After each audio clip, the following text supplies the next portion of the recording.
Hi everyone, the name is Nat and welcome to Thursday's Webinats. We do material on neurodiversity. Neurodiversity, ADHD, why are we doing the history of a condition which is no longer officially recognised? The truth is, our diagnostic system, particularly the DSM, is a right mess.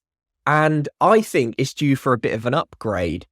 We need to learn from the past and understand that while ADD may not be a diagnosis that is used officially anymore, it's still a term that a lot of people resonate with, and arguably it still has a lot of merit to it. That's why we're going to be taking a look at it. Today, we're going to dabble a little bit in the other areas, but we're taking a focus on ADHD. While today's focus is going to be on ADHD, you can't really talk about it without talking about ADHD because essentially they're the same condition. The reason we separate them is that, let's face it, not all of us have hyperactivity, and that label may arguably more stigma attached to it than, say, just being a bit like internally restless, which ADD is more likely to describe. I don't actually graduate until next year because of the way the system is done. So I think they send me a certificate in the post, and then a year later I get to throw a hat in the air, which costs like £80 to hire for a few hours. So, thanks. Looking forward to it. Here's our lovely team. Today we've got myself and we've also got April. Yeah, we've got the classic bunch today. Do get in contact with us if you want to. 80% of our team are neurodivergent, probably more. We're experts via experience. A brief history of ADD. First of all, what is it? Attention deficit. Let's face it, it's a bit negative because we're talking about the medical model here, which doesn't really recognize the strengths that are associated with different cognitive variations. However, it is labels that the model that we use most predominantly. And I think understanding the history of it might also help us understand why the term, in my opinion, is kind of outdated and looking at how we might evolve it going forward. Here is the basic overview of attention deficit hyperactivity disorder. This is the one that most of you would have if you're diagnosed. And it breaks down to nice and simple. A for attention, how present are you? Then we've got deficit. Oh, dearie me. That means something we're not able to do, so not much attention. Then hyperactivity, the amount of energy, how you distribute your beans, as my mum would say. Disorder is the most problematic part of this because it just means different from the ordinary, but it's quite hard to put a positive spin on something which has a negative word baked into it. At least with things like dyslexia and dyspraxia, at least things with like autism, you could say ASC, autism spectrum condition. But you don't really hear people saying ADHD. Maybe that's a thing. I've never heard of that. I do think ADHD needs a bit of an upgrade. We're not saying that there aren't challenges. There's definitely challenges, but there are also associated strengths, and I just don't think this label gives it enough justice. Even if we are removing hyperactivity, everyone assumes that you have to be hyperactive. So we've got attention is focusing on something, deficit is a shortage of something, hyperactivity is excessive activity. This can be external, also internal. And those who are inattentive still have hyperactivity, but it's not something that you would see. I imagine it just like my little Dagoos, like they've got a wheel in their head and they're spinning around it really fast. Mentally, they're still exhausted, but it's more for them rather than others. As I said, today, let's cut off the hyperactivity. We don't need that arm at the moment because it is one aspect of ADHD, but not everyone has it. As we know, women are less likely to demonstrate hyperactivity. Of course they can, but less likely to. And it does have its own interesting history. Recently, I had my interview with Temple Grandin, and they advocate for the reintroduction of Asperger's in ASD. And that's because they find the definition of autism too broad that it is functionally useless. I wonder if a similar idea could be applied to ADHD, that because we combined it all together, it's too broad that if someone tells you they have ADHD, it leaves too much to interpretation and doesn't really give you the foundation you need in order to explore it a little bit further. I want you to put a little pin on whichever one of these traits you most relate to. These are classic traits for ADD. Now, I'm not saying any of you are or aren't diagnosed. Again, diagnosis is problematic because a lot of people who would benefit aren't getting diagnosed, and some people who don't have it are getting diagnosed because of environment, socioeconomic background, privilege, a whole heap of things. We've got carelessness. Carelessness sounds like, I don't care. It's not like that. More like, I would say, when your head's in the clouds. So are you the type of person always tripping up, fumbling over things? My friend, I don't know why, growing up, he'd always tread in dog mess, like every single day. It cracked me up. You're just so careless. Or maybe you're like bumping into lampposts. Then you've got the inability to focus. You really struggle to sit down and knuckle down. Then we've got continuously misplacing things. I'm awful for that. This comes down to, we've got our working memory, which is like the RAM. Then we've got our short-term memory. This is like things that we might have on our desktop. And then you got your long-term memory, which is in your SSD drive. And a lot of people with ADHD or ADD, they struggle to move that working memory across. This is why losing things really, it's a bit of an issue. I'm very forgetful with dates and retrieving information. And restlessness is an interesting one because I would say that is one which affects adults more. Hyperactivity turns into restlessness because as a child, if you feel restless, you might act out. But as an adult, you have society clamping down on you. So you still have to unleash that restlessness, but you do it in a more of a passive way. Oh, Rose says challenges and focusing. Let's go right to the very, very history. Fidgety Phil. Any Germans in the audience? Or anyone know a bit of German? This was quite a while ago, 1847, and arguably this was the first time ED/ADHD was mentioned. Now, of course, it wasn't a thing there. However, if we were to get all Fidgety Phil, this kind of German folk person, and say, all right, let's diagnose you with something, sounds like it could be ADHD. It basically trans to, let me see if Phil can be a little gentleman. Let me see if he is able to sit still for once at table. See the naughty, restless child.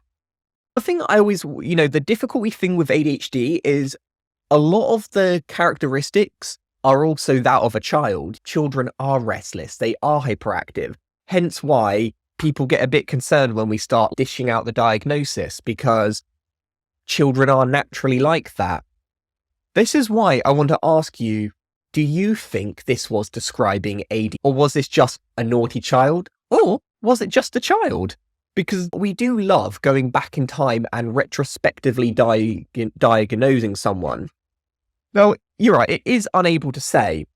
Now, the only reason I would say maybe is here it says, let me see if he's able to sit still for once at the table, kind of implying that he is always restless. Because of course it is normal to be restless and hyperactive, but it's when it is consistently. That image implies he's being a bit naughty. Again, it's hard to say. Might have been trauma. Yeah, who knows what's happening to Fidgety Phil. Let's have a little look just before the 90s. ADD symptoms are seen as a moral problem. Every time you've got someone who's being a bit restless, struggle to concentrate, this isn't anything neurological. This is, we're looking up to some higher entities, some deity gods, and they're like, we've got some morality problems here. This would be like not having enough discipline, not being punished a bit more. With autism, we talk about the refrigerator mother, and how that if you didn't hug your child enough, they're going to get autism. With ADHD, didn't hit your kid enough, they're going to have ADHD. With dyslexia, if you don't make them write enough or read enough books, they're going to have dyslexia. Completely untrue. But even though we're looking at 100 years ago, people still think these things. ADHD used to be called a deficit of moral control. Yes, it absolutely did, LaDonna. Oh, look at you. It's like someone read my presentation. Yeah, in 1902, we've got a defect of moral control. That's quite a strong wording, isn't it? And this was pediatrician George Steele. Looks like a respectable person. However, Georgie Boy said a lot of people like us had an abnormal defect of moral control. Basically, we're renegades, hooligans, we're monsters, demons, we're people who are unable to control our basic instincts and our needs. In intelligent children who couldn't control their behavior typically. I think this is the interesting thing, because if you just said you were a child who couldn't control their behavior, you just say a naughty child. Where if someone is intelligent and still not controlling their behavior, that is when we have a bit of a conflict with our morality. And then the morality, is that baked into the child, or is that because the parents didn't teach the child morality and morals?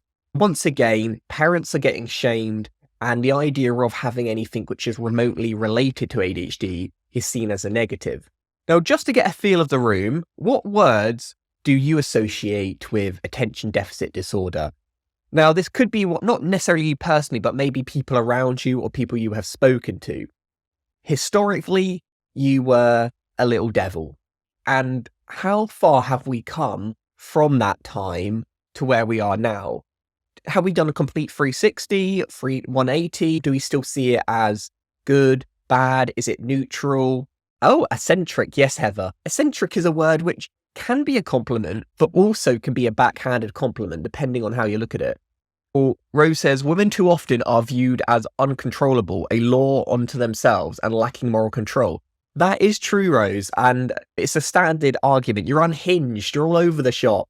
And interestingly, there is a link between mood control, ADHD, and women. That's not to say that women are off the hinges, just clarify, but in terms of mood regulation, where males will typically show a more kind of aggressive stance, it's just so men more aggressive, women more emotional. Now, of course, that's generalization, but also there is a difference in the brain. Oh, Madonna says they used to institutionalize women who disobeyed their husband. Yeah, men were stinkers.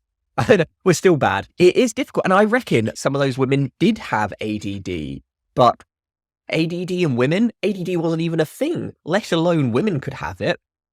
As you can see here, a lot of these words are negative. In terms of positive, we've forgetful, naughty, creative. As you can see, quirky, maybe quirky. We still have negative views of it. And this stops a lot of people getting the support that they need and the understanding that they deserve. Here is a random boy, someone that apparently still was supporting. In terms of his lack of moral control, I want you to rank yourself. How shameless are you? How cruel, how jealous, how lawless?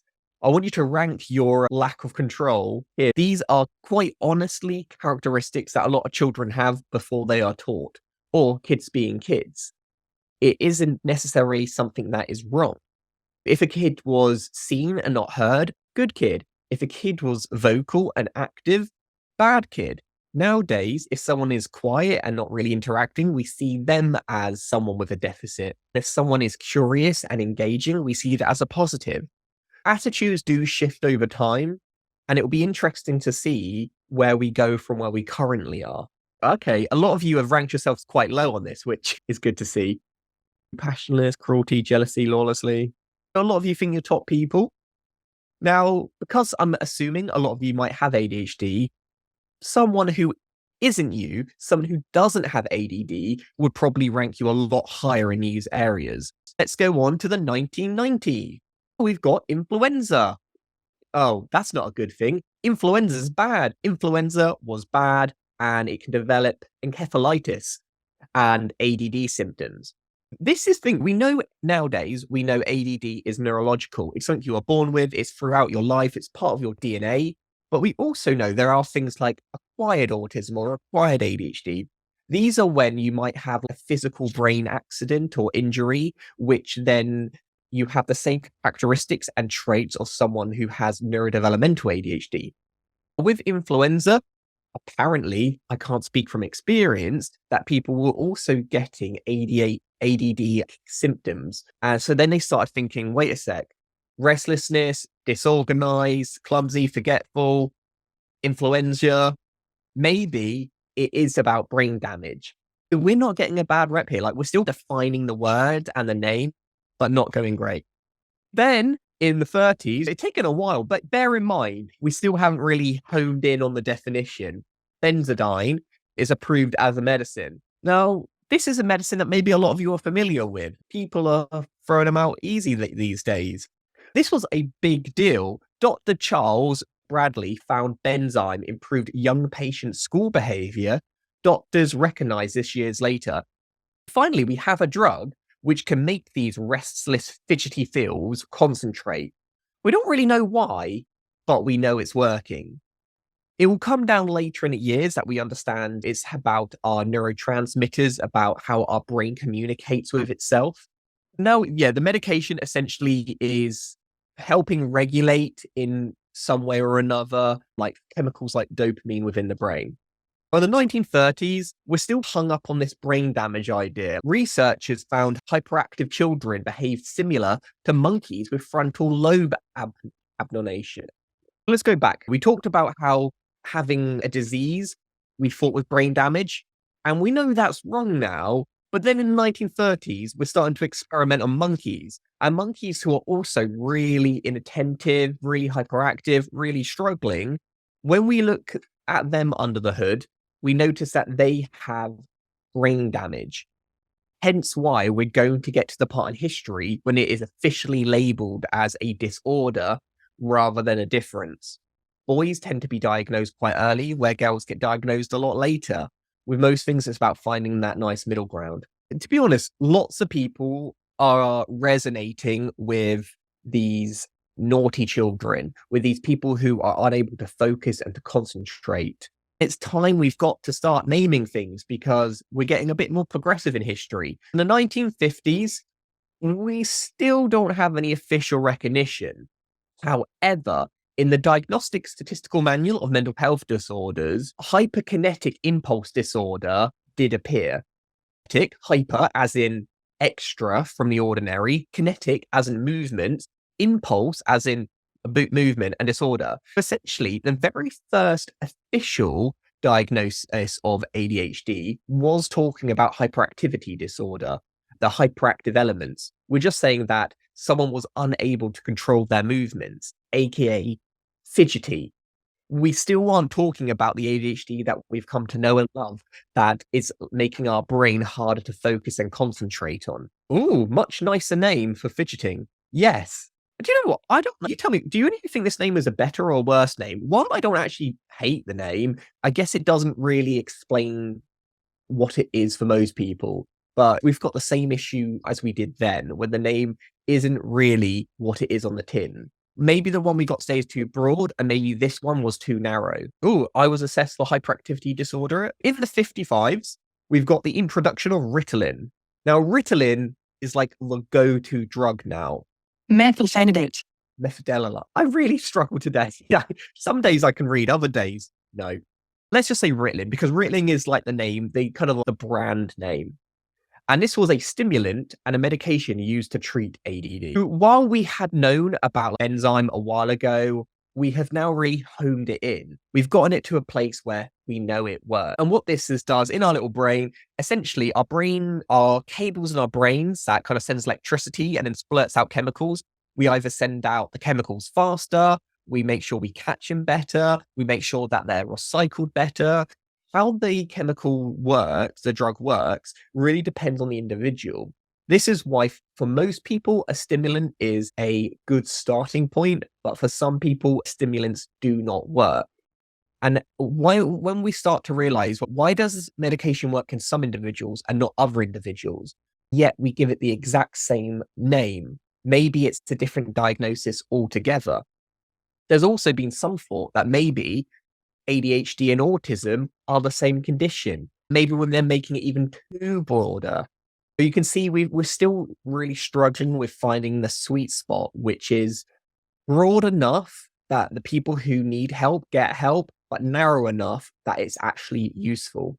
In the 80s, this is when we're like, all right, we need a new rebrand. We need to start mixing up a little bit. DSM-3 is the first edition, which is less racist and less sexist. Not amazing. For instance, in DSM-2, homosexuality was a mental disorder. But as you can see, the book doesn't have a great history with being politically correct. Just like with Grand Theft Auto, number 3 is the first one where it started to get good. And they changed the name to attention deficit disorder. ADD was the legit name. Where today we have it like hyperactivity disorder, and you can have inattentiveness. Before it was kind of like reverse the other way around. So ADD was the name, and you could have hyperactive elements. Let's just do a little quick walkthrough of the history. DSM-1, minimal brain dysfunctions. All right, it didn't exist, but your brain wasn't working amazing. Then in number 2, very hyperactive. We're more talking about how it physically demonstrates itself, but only can be in children. Adults can't have it yet. Then in number 3, in the 80s, we've got ADD with or without hyperactivity. This is why a lot of people from the 80s onwards, although prior, will say, I got ADD. In the number 3 revision, needed a little bit of a refresh, a new coat of paint, was undifferentiated ADD. We swapped it around. Rather than saying it was, and you can have hyperactivity, we then did ADHD as like a key one, which could just be inattentive. And as you can see, we go on to where we are currently, where there are subtypes, but it's mainly one diagnosis to rule them all. None encompass the emotional deregulation. They don't encompass how it makes you feel. It doesn't include gender. It doesn't include intersectionality about your background, economic background, who you were brought up with. These diagnoses are very two-dimensional, and we have seen this causing issues as we go on.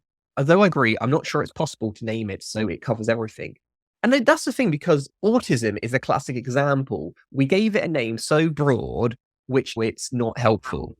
When I'm trying to go to employers and say, hey, we work with people with autism, the reason why they're always apprehensive is you've got some people who might be like Elon Musk, who love him or hate him, pretty successful. And then you've got other people who are non-verbal, who can't live independently, who struggle to feed themselves. You can see how if someone says, oh, I have autism, not a very helpful label. Then ADHD, do we want to go down that similar route? You can see the challenges. It was in like this time where we completely ditched the old name. Attention deficit disorder, out the window. Hyperkinetic reaction of childhood, out the window. Minimal brain dysfunctions, out the window. We're just going to stick with one name, keep it simple, ADHD. I don't care if you have hyperactivity or if you don't have hyperactivity, we're just going to call you that. The best thing about this is, while it is a bit broad to be overly useful, it does mean that adults and women can also have it. As you can see, there's pros and cons. We make it really broad, more people get help. We make it even broader, it's less useful. But all these other conditions were only for children, and basically women didn't get diagnosed. I do see why they went in that direction. I don't think it's perfect, but I get it. ADHD replaced ADD in the combining inattentiveness, impulsivity, and hyperactivity. This is DSM. Again, we could look at the World Health Organization's clarification. They more or less align, but there are like slight differences. Here, you get that they use shorthand, PL, C, or PH. We've got predominantly inattentive ADHD. We've got combined ADHD and predominantly hyperactive impulsive ADHD. The first one is inattentiveness. This is when your head's in the cloud, where you're maybe not overly present, things go in one ear, out the other ear. Then you've got hyperactivity, impulsivity. Hyperactivity means you've got additional energy that you need to release. The impulsivity is saying you can't keep it in bay. It's not, hey, can't you just control yourself? No, you actually aren't able to. And the combined type, which is the most common, is when you've got a clash of both. Try not to see diagnostic labels as very neat and tidy. While you may get 1, 2, or 3, you might be 1.2, 1.5, 2.1. There's lots of, it is a spectrum like most things. Oh, Heather says, my daughter was diagnosed with ADD in 1995 in middle school. See, that's interesting because it was by that point no longer used. However, you do find a lot of people are quite slow when it comes to updating their criteria. I wouldn't be surprised that people were a little late in getting on board. These things take ages to implement. Hence why we're still teaching people that Asperger's is no longer recognized, even though it hasn't been in the old book since 2013. At almost 60, I'm close to certain that I am highly sensitive, fairly bright person who grew up in an extremely stressful environment at home and school and church, which would send my child into dissociation impulse, disruptive behavior, etc. I chose not to use any disorder, disease, or any other labels, suggestions, or dysfunctions to describe myself. I prefer to say, some would say I'd be called / said to have condition. I like that because I do think, why are we so quick to say it's a negative? If you are successful, let's say, I don't know, Justin Timberlake, I just use him because I know he has ADHD, or Michael Phelps, the swimmer, we're like, you know what? Strength, amazing, awesome. If you're someone who struggles with maintaining employment or relationships, suddenly it's a disorder. And it doesn't seem fair that the label changes depending on the output that you're able to give. Other people said predominantly inattentive ADHD, makes sense why you're here today, and no one with predominantly hyperactive impulsive ADHD. Again, these diagnoses, they lead themselves to make it seem that you're one and or the other one. It can change throughout your life. I often see a lot of people who, as children, would get diagnosed with hyperactivity impulsivity, but then as an adult would probably describe themselves as predominantly inattentive. The key word here is predominantly, and this is why what gives the wiggle room. It's not saying that is all you are. It's saying what is the biggest characteristic which impacts your day, your life on a day-to-day. People in the US still use ADD. These days, if anyone uses ADD, people like to correct you. Not a real diagnosis anymore. However, I still think there's use in it. Diagnosed last year at 66. That's really interesting, Heather. We're into the 90s, which personally I think is a great decade. Cases started to climb significantly. We've got an epidemic of ADHD. What's going on? Why do you think this happened? Was there an epidemic? Did more people start getting brain damage? Was there more fidgetiness going on? Or was there another reason why we start to see this massive increase, particularly in the US, where we see more people are getting diagnosed, more people are taking medication, there's greater awareness. It's a bit like a snowball effect. What I always say to people, they say, oh, Nat, aren't too many people wrongly diagnosed with ADHD? Yeah, they are. However, about this amount of people are wrongly diagnosed with ADHD, and we've got like this amount of people who aren't diagnosed with ADHD who would benefit from the diagnostic label. I wouldn't be so quick to make these like broad assumptions. We do have more awareness.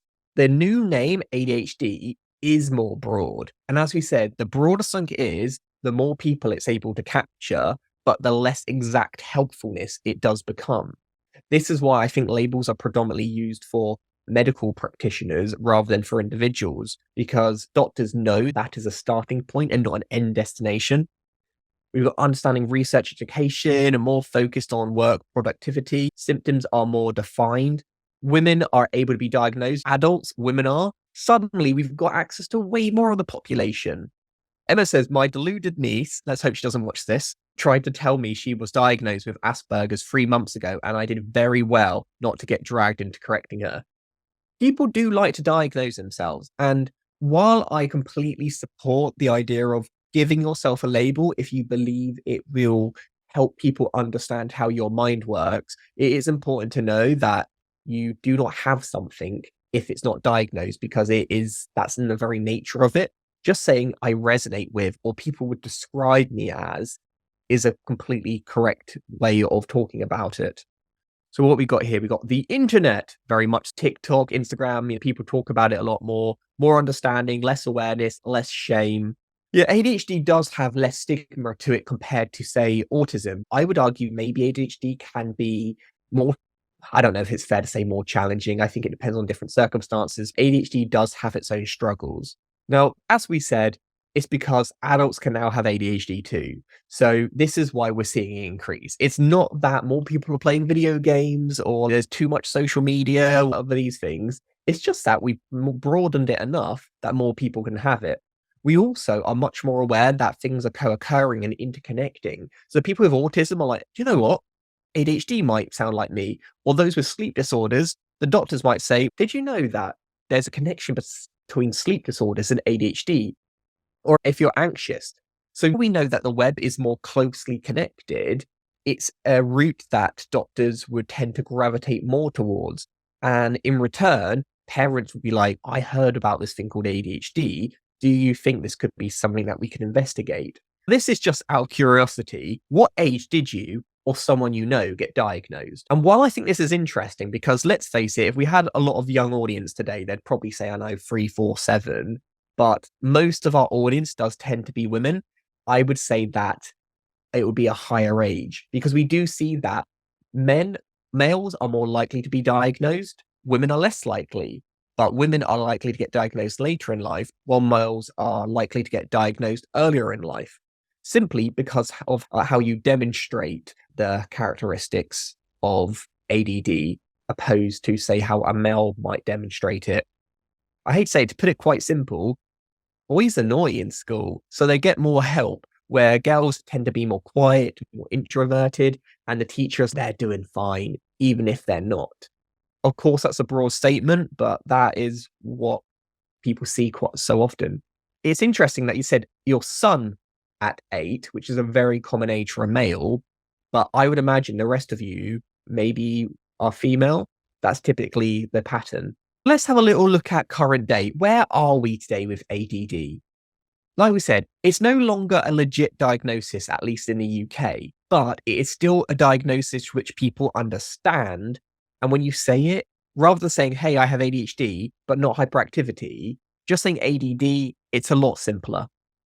So I think to use it as like a shorthand or a colloquialness is completely fine. We know that ADHD can't be split up into like simple 3 categories. Maybe relying on the different labels aren't that useful. ADHD is like an iceberg. There are far more things. For instance, the label doesn't include co-occurring conditions. It doesn't really mention low self-esteem. ADHD doesn't really tell you anything about sleep issues or sensory or emotional deregulation.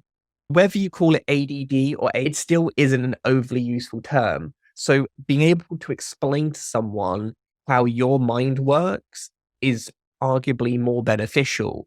I would use ADHD as a starting point and then expand upon it, rather than relying purely on 3 or 4 letters in order for someone to know exactly how to support you.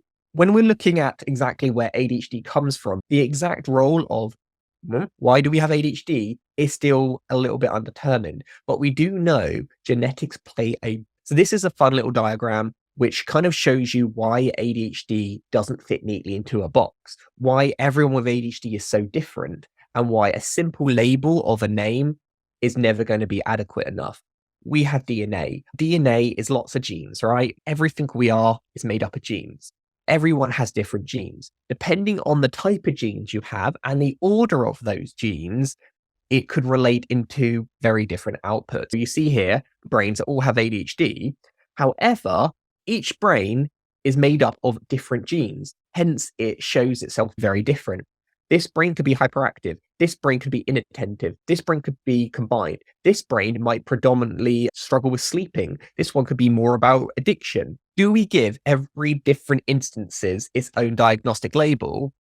Or do we just accept that people are different and focus more on how we express our needs and the type of support that is available? Oh yeah, Ladon says I spoke too much all over my report cards. Yeah, that was a classic one. You're like, oh, very sociable, but talks a bit too much. Oh, I've taught in many schools. Girls are easily as noisy and disruptive. All right, Rose. I was, of course, being generalizing. They definitely can do, but for whatever reason, statistically, they are less likely to get support. Now, just to finish up with, the future of ADHD is still emerging and developing, and I don't know when we are next due for an update of our statistical manuals, but I do think we should expect a change. But the important thing is, if you are in the UK and do have ADHD, ADD, restlessness, hyperactivity, anything, which means day-to-day life might be more challenging, particularly in the workplace, do know there is support available. Just go on our website and you can get a workplace needs assessment. Annoyingly, these are only available to those in paid employment, but if that is you, it's definitely worth taking up on.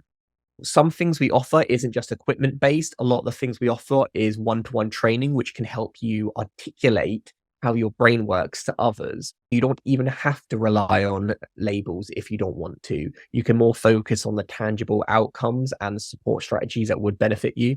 Any last questions before we wrap up for the day? Hi, yeah, I had one question because I checked out your guys' website. I wanted to ask, are you guys doing any like job coaching or is that on hold at the moment? Good question. The one-to-one job coaching is on hold at the moment while we're recruiting new coaches.